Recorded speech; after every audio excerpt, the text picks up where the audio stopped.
Memasuki usia yang ke-50 tahun, Universitas Islam Negeri Sumatera Utara masih dibayang-bayangi permasalahan yang belum terselesaikan. Panjangnya perjalanan dan tantangan yang dihadapi oleh perguruan tinggi ini tercermin sejak didirikan pada 1973 silam.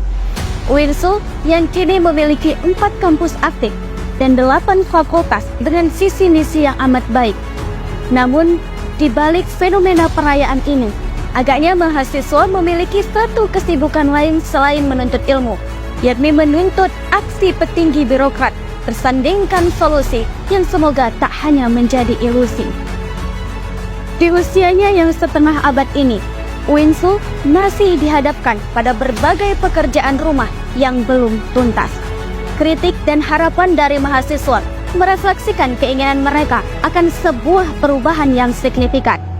50 tahun bukanlah waktu yang singkat dengan segala pencapaian yang membanggakan dan setumpuk harapan yang tak berkesudahan. Mulai dari kasus Luwah Nahar yang hingga kini belum menemui titik terang. Kejelasan akan pengembalian uang ini menjadi isu hangat yang menunjukkan kegagalan dalam tata kelola keuangan kampus. Para mahasiswa menuntut keadilan juga kejelasan dalam penyelesaian kasus ini, mempertanyakan transparansi akuntabilitas manajemen kampus sendiri. Meskipun kasus ini sudah sampai pada tahap persidangan, namun pertanyaan penting masih menggantung. Apakah uang tersebut akan dikembalikan kepada mahasiswa yang menjadi korban? Dan siapa yang sebenarnya bertanggung jawab atas kehilangan uang tersebut? Selain itu, pembentukan Satgas PPKS juga tak kunjung terrealisasikan.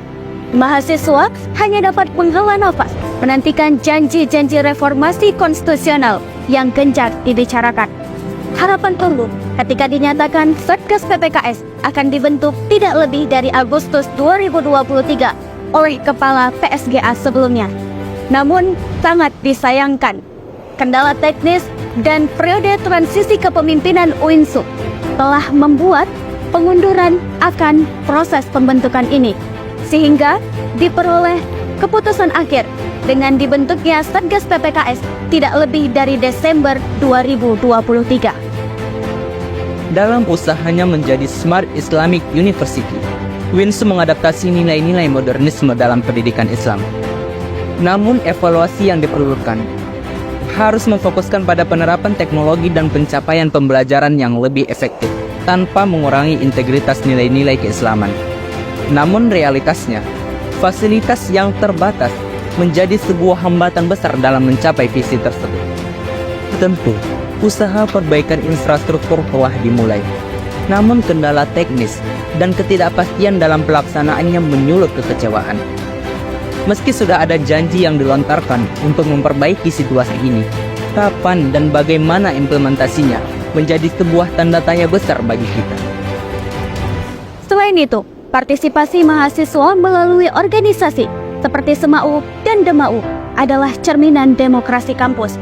Penangguhan SEMAU dan DEMAU pada tahun 2018 lalu menggambarkan ketidakstabilan sistem partisipasi mahasiswa di kampus ini. Sekarang, meskipun ada rencana untuk mengaktifkan kembali SEMAU dan DEMAU, namun masih ada keraguan apakah proses ini akan berjalan dengan adil dan transparan. Perguliran Undang-Undang Ormawa menjadi langkah awal yang sangat baik. Namun, lagi-lagi, kesinambungan sistem partisipasi mahasiswa akan tetap menjadi pertanyaan besar. Dalam 50 tahun perjalanan UINSU, setumpuk pekerjaan rumah harus segera dirampungkan. Mahasiswa berharap adanya solusi yang tak hanya janji penenang hati. Perbaikan infrastruktur dan partisipasi aktif juga menjadikannya kesempatan untuk membentuk masa depan yang lebih inklusif dan progresif. Sebagai wadah yang menjembatani aspirasi mahasiswa dengan pihak birokrat, LPM Dinamika menghadirkan diskusi publik yang dinamakan Apa Kabar Dinamika Kampus. Pada forum ini, nantinya mahasiswa dapat bertanya dan menuntut kembali hak-hak yang tak didapatkan, serta dapat berdiskusi secara langsung dengan petinggi-petinggi di kampus ini. Untuk itu, Mari berpartisipasi, sampaikan aspirasi untuk UINSU yang lebih baik lagi. Kritis mengupas, jelas tanpa bias.